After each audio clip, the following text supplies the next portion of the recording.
setup process. So fun. What's up, everybody? I'm back. It's been a great, couple of weeks / month. And I need you guys to help me out tonight.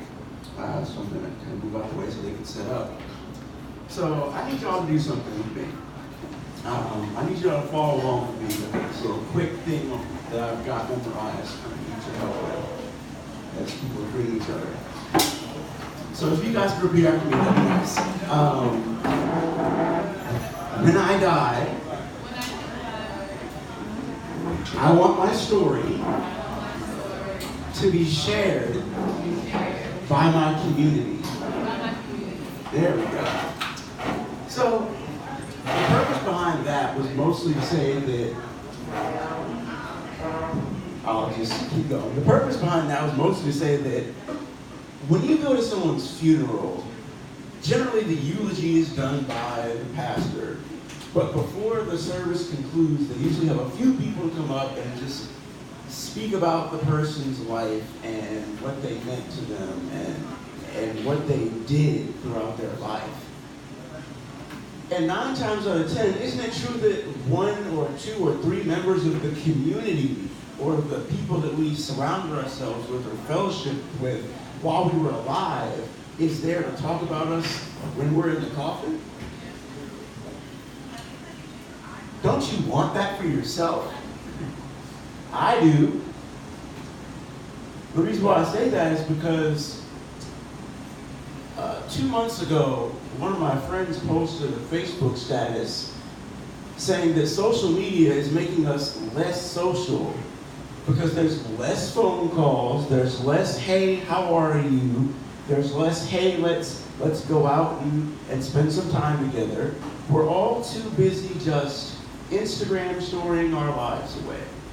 We'd rather snapshot and tell people, hey, this is what I experienced today. This is what I experienced today. This is what I pseudo hung out with today. When in reality, I'm just pretending to have a good life. So, I'm sure you all can relate to this. Like, we're in that time period of weddings and baby showers and your bachelor party or bachelorette party. I even see community represented right in front of me. I can tell these two are best friends because I can tell this whole table is filled with community because they were hugging on each other and they were just like, oh, hey girl, how you doing? What's good? As if y'all just saw each other yesterday and the day before that and the day before that. Imagine doing that for an entire lifetime, in your 20s, in your 30s, in your 40s, only to get to your 50s, 60s, and beyond and say, I've been best friends with this person for X, Y, and Z plus years. How great is that?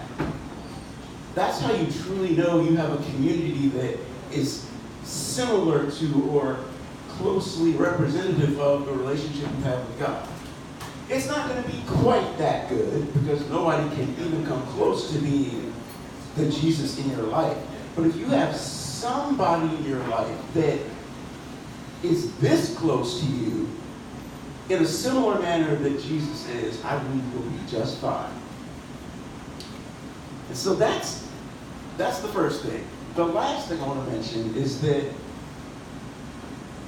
if you have a good community or a healthy community, how many of you know that it can lead you to the man or the woman that you're supposed to spend the rest of your life with? Well, I know that for a fact because I've heard so many stories about, hey, there's this guy I want you to meet, or there's this young lady. I just had an experience of there's this young lady I want you to meet. And it just hit me, wow, like the community we surround ourselves with or the people we know can provide us with the one thing that is in our story that God put there.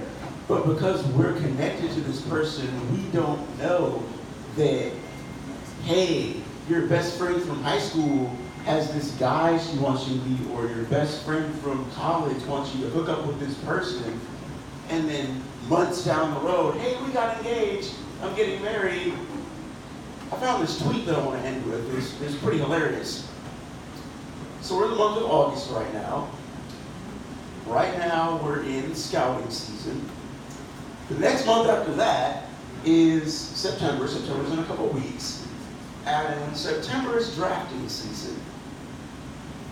Then after that, you get around to October. October, I believe, is tryouts. Then after that, between November,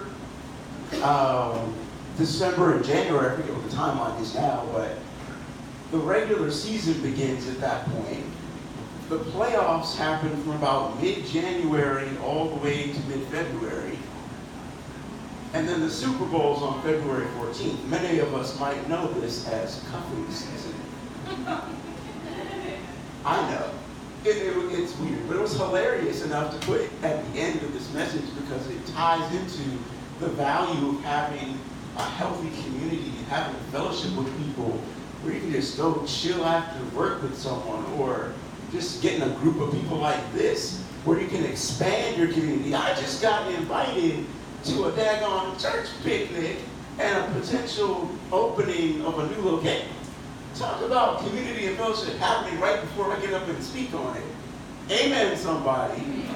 So I'm going to make way for these wonderful people to continue setting up and providing us with our praise and worship for tonight, because I knew we were going to come to church. So I had to prepare a message, had to prepare a sermon. So thank you so much for your attentiveness and for helping me out with that little thing at the beginning. If you want to follow me, come talk to me. I'll give you my website information. I'm available for speaking engagements anytime. I do have a booking rate. And yeah, God bless.